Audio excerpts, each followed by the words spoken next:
Thank you all so much for having me. Special thanks to Mr. Stringer. He's been very generous with me over the years. In fact, despite my lack of experience in the hotel industry, he was nice enough to hire me last summer. So I'm very grateful to him, and I'm very happy to be with everyone here, even though it's for a short time.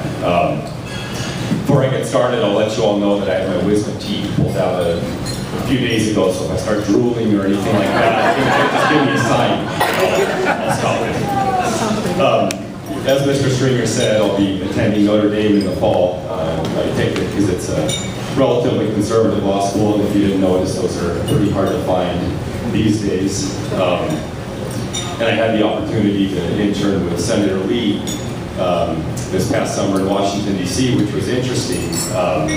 I guess the most striking thing about being there is that if you didn't know, the entire city is run by 20 to 25-year-olds. And a lot of people, they always say it's very disconnected. That's certainly true, but another big problem is that it's really not so much divided as it is unified there, in that everyone, for the most part, there are good people, but the general culture is that you get there and you do what it takes to get ahead. So unfortunately, that means that we have the type of government that we have now because a lot of people aren't there for the right reasons. In fact, I remember one particular instance. I went to a conservative networking event at a restaurant, and I met a young guy my age, and I was asking him why he was there, and he goes, well, I kind of generally consider myself a Republican. I could work for the Democrats, but I just want to see where this gets me. I'll work a few years and then move on to a lobbying firm. So, unfortunately, that's what it is. But, the issue that brings us together tonight, that of taxation, which unfortunately often results in the use of law to forcibly take from one person and give to another, is an issue that it's not a new one. It's ailed our country really since our founding.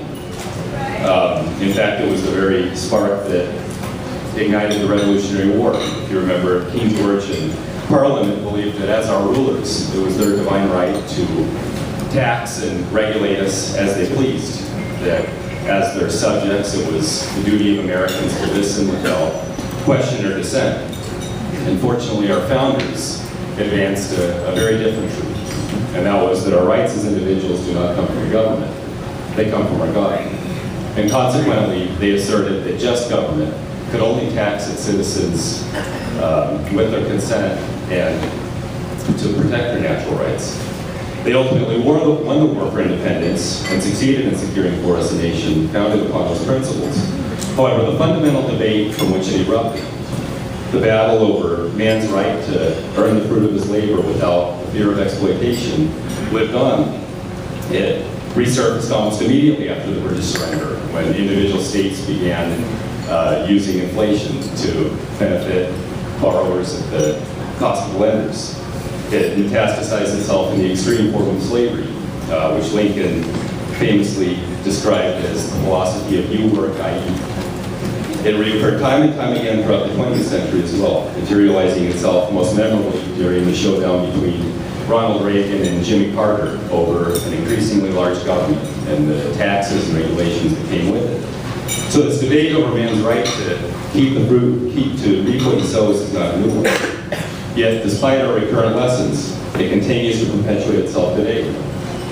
But we still meet many in Washington and throughout the country who assert that redistribution and central control are the answer to every problem.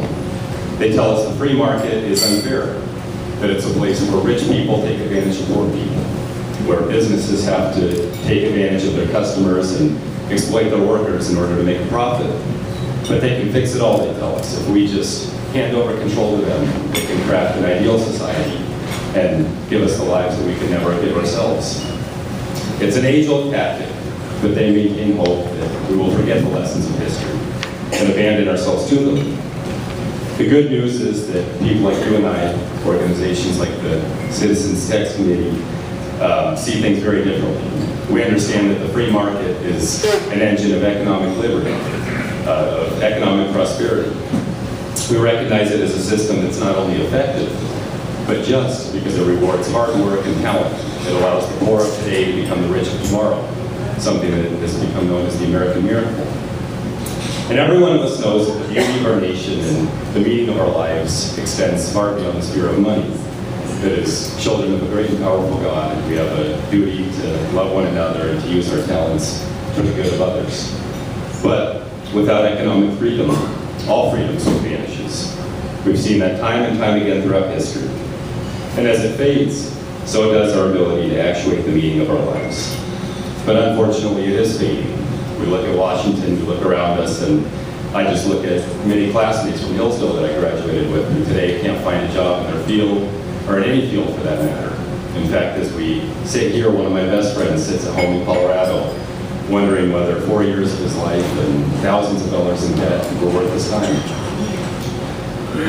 So these problems, they aren't just abstract or rhetorical. You know, they don't just happen in this room. They happen to our friends, to our family, to our loved ones. And the worst part is they're not going to fix themselves. It's up to us to fix them. If we relegate ourselves to the realm of observation, they'll simply get worse. We have to fight as our founders fought, as Lincoln fought, as Reagan fought, as lovers of freedom throughout history have always fought, to ensure that the 21st century becomes another American century. Because if we don't, no one will. If we sit, no one else will stand. It's up to, every generation is called to meet the challenges of its time. And it's my hope that my generation in particular, and everyone here, will do their part, however small or big, to make sure that when future generations of Americans gaze back upon us, they'll say that we did our part in maintaining this great nation. So I really appreciate being here. Thank you so much for having me, and thank you, Mr. Screen. Appreciate it.